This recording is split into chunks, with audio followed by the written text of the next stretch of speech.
Hai, welcome to Teras Santai Official yang membahas tempat-tempat santai yang asik buat healing, sambil ngunyah, sambil ngopi, pokoknya santai-santai aja deh. Gimana? Udah sempat healing belum hari ini? Hai, jumpa lagi dengan Nona Teras. Dan kali ini healingnya agak berbeda dari biasanya ya. Kalau biasanya kan kita jalan-jalan, ngunyah-ngunyah di cafe, atau staycation di hotel, atau di villa. Nah kalau sekarang Nona Teras mau ajak kalian untuk wisata sejarah di Kota Tua bareng sama Walk Indies. Jadi Walk Indies itu jasa tur sejarah yang kegiatannya ditempuh dengan berjalan kaki. Nah kalian bisa cek di akun Instagramnya ya, linknya udah ada di description.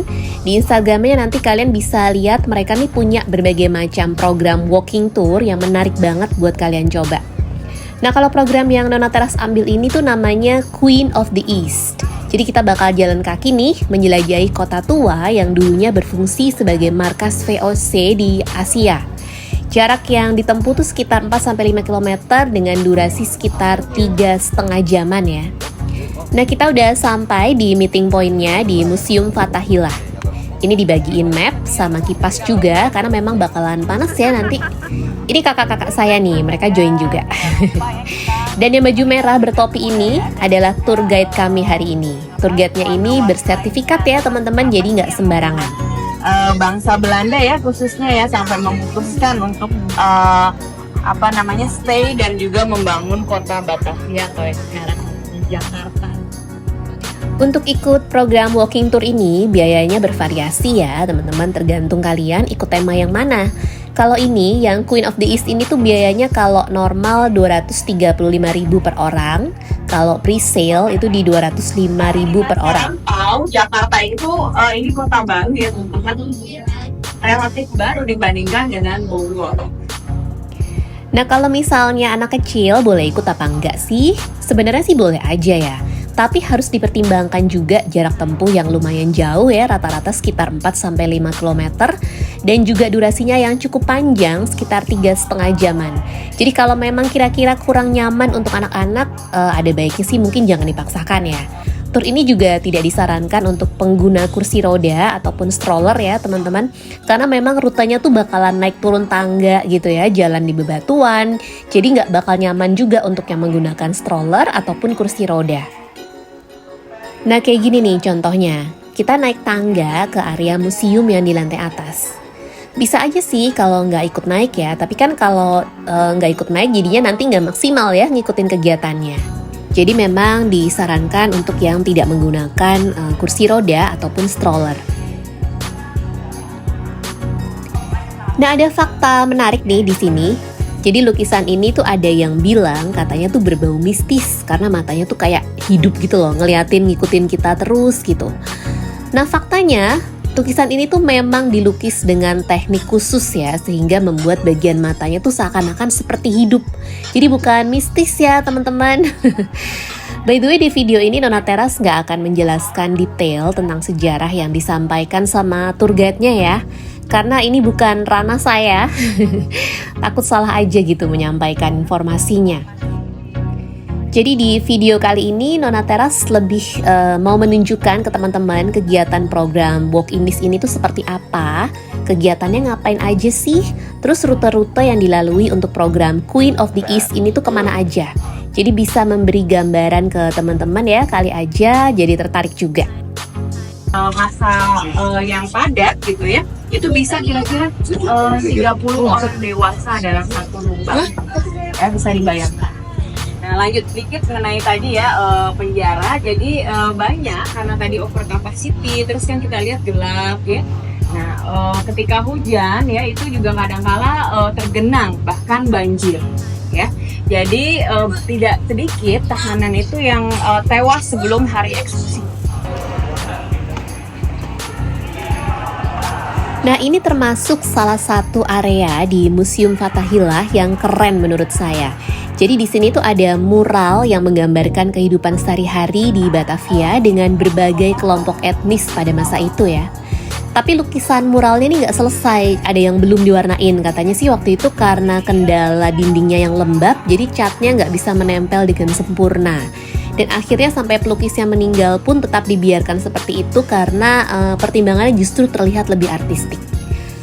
Oke, lanjut lagi, kita ke acara Ki Cafe yang menyediakan minuman jamu masa kini dari ramuan rempah tradisional.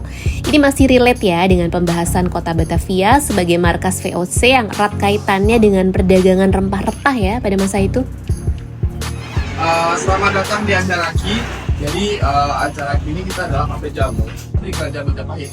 Jadi jamu dulu ada biasanya nggak bisa sembarangan. Karena dulu yang bisa menjamu itu cuma raja aja. Asam. Jadi di sini pun bahannya pun udah kita keringkan. Jadi dari bahan kunyit yang segar itu nanti akan kita keringkan untuk menghilangkan kadar airnya, tapi nutrisinya tetap terjaga.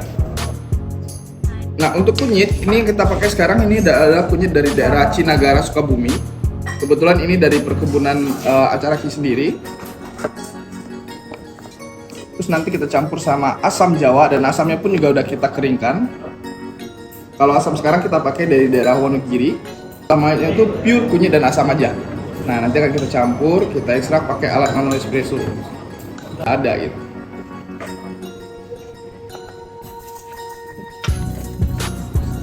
Tinggal kita masukin air panas dan kita akan Nah, jadi ini ibaratnya ini espresso dari kunyit asam. Bahkan kayak kremanya kalau di kopi itu ada, tapi kita nggak tahu ini namanya kremu atau apa gitu. Ya.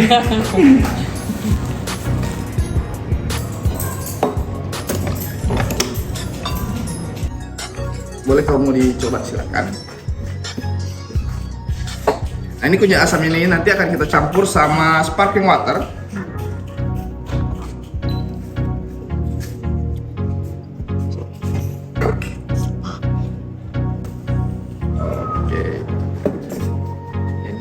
Tinggal kita masukin aja.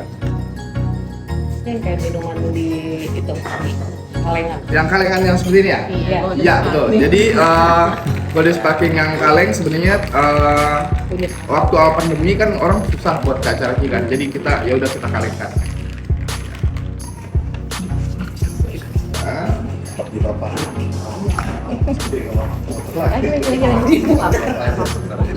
Enggak, jadi dia kayak di sini sepat dari kunyit, terus kayak dinetralisir sama rasa asamnya. Iya, jadi saya sih sebenarnya favoritnya adalah kunyit asam. Oke, nah selanjutnya nih jadi bisa dibikin di rumah juga. Tinggal seduh aja. Nanti. Jadi yang tadi dibikin itu sekedar tester aja ya. Nah kalau yang ini baru beli sendiri nih. Saya pilih yang nggak terlalu rasa jamu. Karena kalau ini tuh masih ada yogurtnya. Seger banget apa tuh namanya? Ini golden yogurt. Ini tuh campuran dari kunyit asam, gula, dan yogurt. Nah sekarang kita lanjut mau menuju ke Jembatan Intan. Jembatan tertua di Indonesia. Tapi sebelum itu kita berhenti dulu di sini. Kita mau lihat nih di sisi seberang sana tuh juga ada Toko Merah yang merupakan bangunan tertua juga ya di Jakarta. Dulu dibangun di tahun 1730. Di masa lalu tuh juga sempat jadi kediaman Gubernur Jenderal Belanda katanya. Toko Merah ini sempat melalui berbagai macam peralihan fungsi dan kepemilikan ya. Selain pernah menjadi kediaman Gubernur Belanda, pernah juga menjadi hotel mewah untuk para pejabat. Lalu sempat juga menjadi toko dan rumah tinggal seorang warga Tionghoa. Lalu beralih fungsi lagi menjadi gedung perkantoran sampai akhirnya diambil alih oleh pemerintah dan dijadikan bangunan cagar budaya.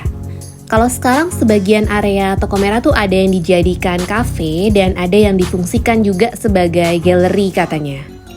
Nah, ini dia Jembatan Kota Intan. Ini adalah jembatan tertua di Indonesia. Usianya tuh hampir 400 tahun loh. Dibangun oleh VOC di tahun 1628. Udah tua banget ya. Saksi bisu berbagai kejadian dan perubahan zaman ya ini. Jembatan ini tuh model jembatan gantung gitu, seperti jembatan-jembatan besar lain di Belanda yang konsepnya juga digantung. Tapi ini udah melalui berbagai perbaikan sih katanya ya, walaupun bentuknya masih sama dengan yang dulu. Dan ada bahan-bahan yang diganti juga supaya lebih kuat.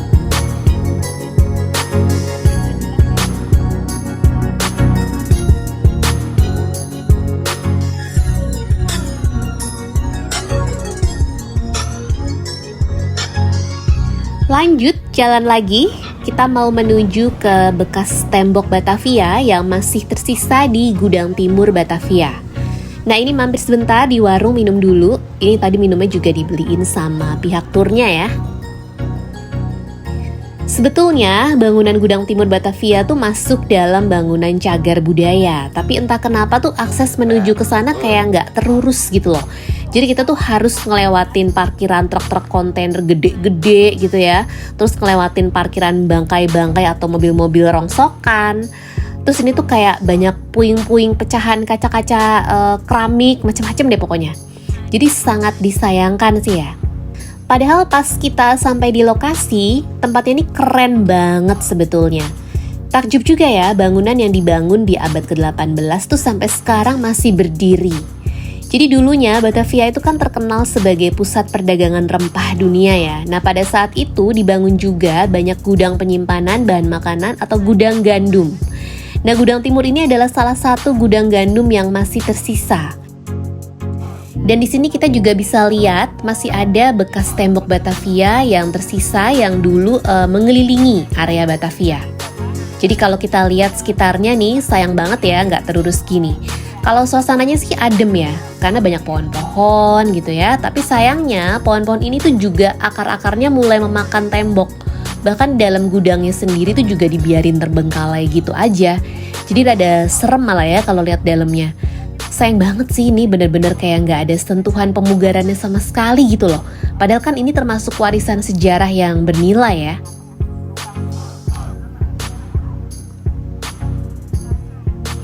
Nah, ini tuh bagian dalam gudangnya, bener-bener nggak keurus. Serem jadinya deh suasananya, ya nggak sih?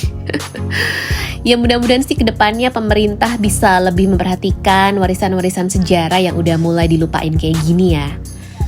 Terima kasih banget sih nih buat Walk Indies yang udah bikin program-program tour kayak gini. Kita jadi tahu nih masih ada bagian-bagian peninggalan sejarah yang penting dan bernilai tinggi yang nggak kelihatan dan nyaris terlupakan ya di tengah padatnya Jakarta.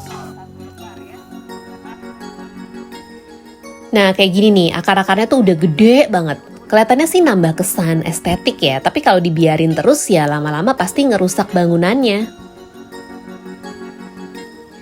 Nah, sekarang kita mau masuk ke pintu ini nih.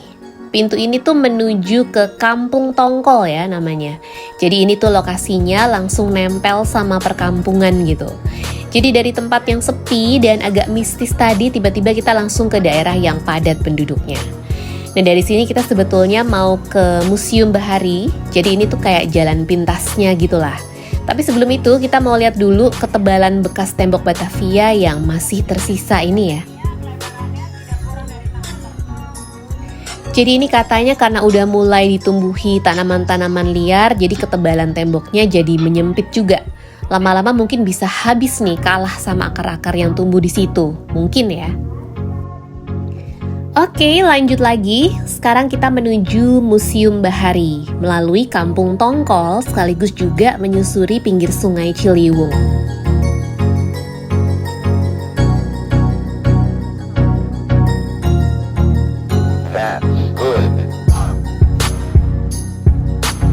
Nah, ada fakta menarik di Kampung Tongkol ini. Jadi dulunya Kampung Tongkol ini tuh tampilannya tidak serapi dan sebersih ini katanya. Dulu tuh rumah-rumahnya mepet banget sama sungai dan hampir digusur karena adanya program normalisasi Sungai Ciliwung. Nah, supaya nggak digusur, ada salah satu warga yang berusaha mencari akal supaya Kampung Tongkol tidak digusur. Nah, salah satu caranya yaitu dengan memotong rumah. Jadi yang awalnya nih jarak rumah ke sungai hanya 1-2 meter aja. Nah, dengan memotong rumah, otomatis jarak aman dari sungai ke rumah menjadi lebih lebar. Jadi 5 meteran katanya. Selain itu, warga di Kampung Tongkol ini juga tidak membuang sampah sembarangan loh.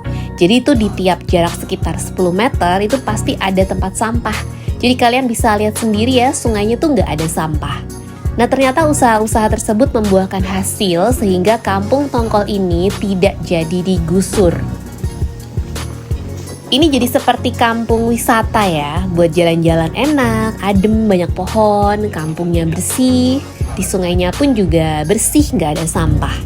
Keren juga ya.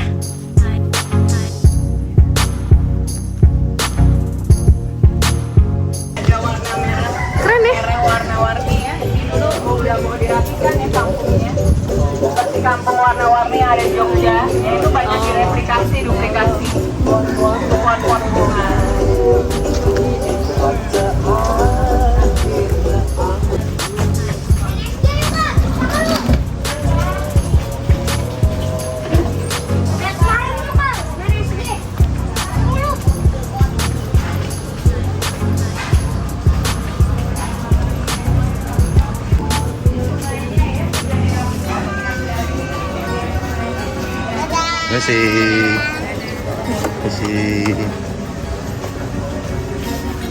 musola nih.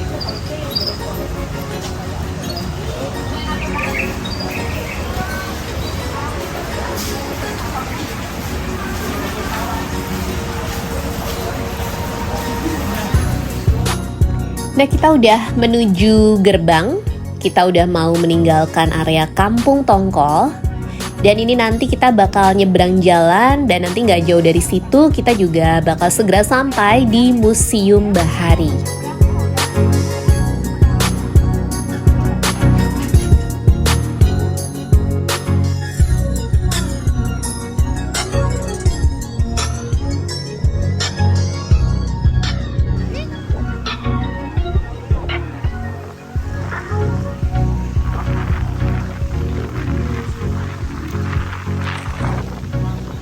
Kalau udah siang gini tuh panasnya berasa banget ya, ampun deh. Jadi teman-teman yang mungkin mau nyobain ikutan walking tour ini, jangan lupa bawa topi atau payung ya. Nah, sebelum ke Museum Bahari, kita bakal berhenti sebentar untuk melihat Menara Syah Bandar yang zaman dulunya tuh digunakan sebagai menara pemantau untuk kapal-kapal yang keluar masuk kota Batavia. Ya, miring ya. Jadi ini seperti julukannya Menara Pisa di Batavia. Nggak usah jauh-jauh ya ke Italia no, ya. Nah, ini miring 7 derajat. Ya, kalau sekarang nggak tahu mungkin udah nambah ya karena COVID ya. Nah, ini tidak bisa dinaiki ya karena lagi direnovasi. Nah, akhirnya setelah melalui perjalanan yang cukup panjang dan panas, sampai juga ini kita di Museum Bahari. Museum Bahari ini tuh dulunya adalah gudang barat tempat menyimpan rempah-rempah seperti lada, pala, tembakau, teh, tekstil ya, sebelum diangkut ke banyak pelabuhan di Asia dan Eropa. Jadi kalau yang tadi itu yang nggak terawat itu adalah gudang timur, dibiarin gitu aja ya. Nah, ini tuh gudang barat, ini dipugar kembali dan dijadikan Museum Bahari. Teman-teman, di tujuan kita terakhir ya, Museum Bahari. Ya, nah teman-teman sekarang kita lihat ya peta di sini adalah kota Batavia tuh teman. Ini tembok kotanya Mbak. Pinggir-pinggirnya ini ya. Yes. Ya, nah ini tembok kotanya.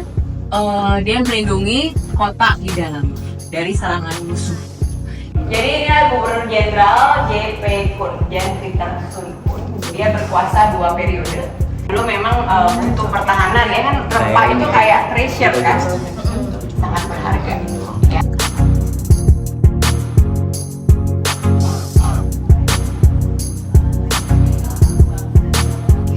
Jadi di Museum Bahari ini kita bisa melihat benda-benda peninggalan bekas penjajahan Belanda. Terus ada alat navigasi zaman dulu ya, terus juga ada replika perahu. Dan ada kapal asli tradisional juga yang didatangkan dari berbagai daerah di Indonesia. Nanti kita lihat juga ya.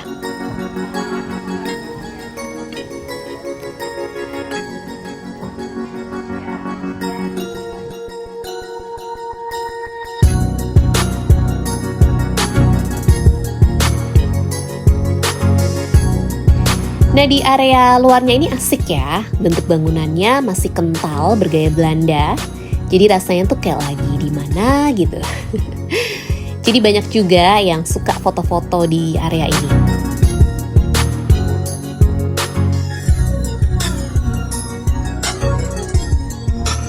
Nah, di sini kita bisa lihat perahu-perahu asli yang dulu memang pernah digunakan. Dan katanya nih dulu termasuk yang selamat dari kebakaran ya. Jadi tahun 2018 tuh museum ini sempat kena musibah kebakaran. Di area ini tuh termasuk area yang selamat dari kebakaran itu. Nah, katanya nih di zaman dulu aslinya tuh kalau mau warnain warna merah kayak gini di perahu itu warnanya tuh beneran dari darah ikan katanya. Sekarang kita naik ke atas, nanti kita mau lihat juga tembok kota Batavia yang masih tersisa ya.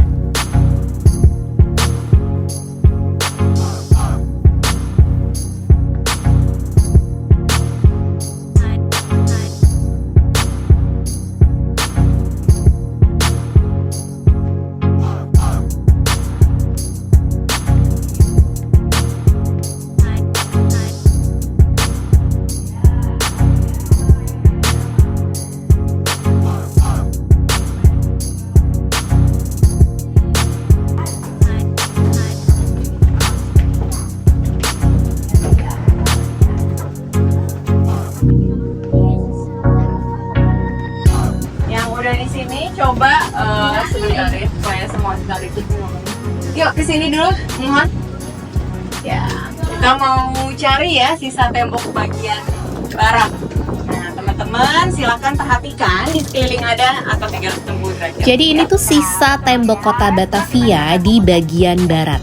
Pada zaman dulu, tembok ini tuh membentengi gudang gitu ya. Karena kan gudang-gudang ini tuh dulu keberadaannya sangat penting ya untuk menyimpan rempah-rempah, ada tekstil juga. Jadi temboknya ini tuh ada 2 layer supaya lebih kuat, 2 lapis, dan juga supaya tetap bisa dilewati penjaga pada masa itu. Nah kalau ini tuh untuk memantau kalau ada penyusup gitu ya. Oke, Wisan udah hebat ya, nggak rewel ya. Masih kecil ya. Ya pinter ya, kuat jalannya semuanya, menjelajahi ya sejarah dan juga asal usul dari kota tua ya, dulunya adalah Batavia. Ada yang tahu prasasti apa ditemukannya di mana? Ramad. Jadi ini sesi closing ceritanya. Ada semacam kuis-kuis gitu ya, yang bisa jawab dapat cenderamata dari Walk Indies. Terus semuanya juga dapat ucapan terima kasih dari Walk Indies berupa semacam postcard gitu ya.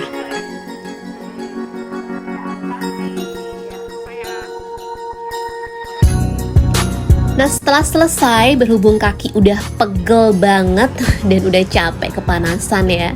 Jadi balik ke parkirannya kami pilih naik bajai aja lah ya. Udah gak sanggup lagi lah kalau jalan kaki lagi ke parkiran mobil yang cukup jauh juga. Dan ini tuh udah lapar banget kita karena udah jam 1 siang. Dan berhubung udah lama banget ya gak pernah naik bajai lagi, jadi ini tuh rasanya kayak nostalgia gitu. Overall, walking tour yang digarap oleh Walk Indies ini menarik untuk dicoba ya teman-teman. Banyak sisi positifnya loh dari kegiatan ini. Selain belajar sejarah dengan melihat langsung lokasinya, sembari kita juga olahraga nih, karena kan bakalan jalan terus ya. Terus sekalian nambah teman baru juga. Jadi gimana? Kalian tertarik nggak healing berfaedah kayak gini? Oke, thanks for watching. See ya!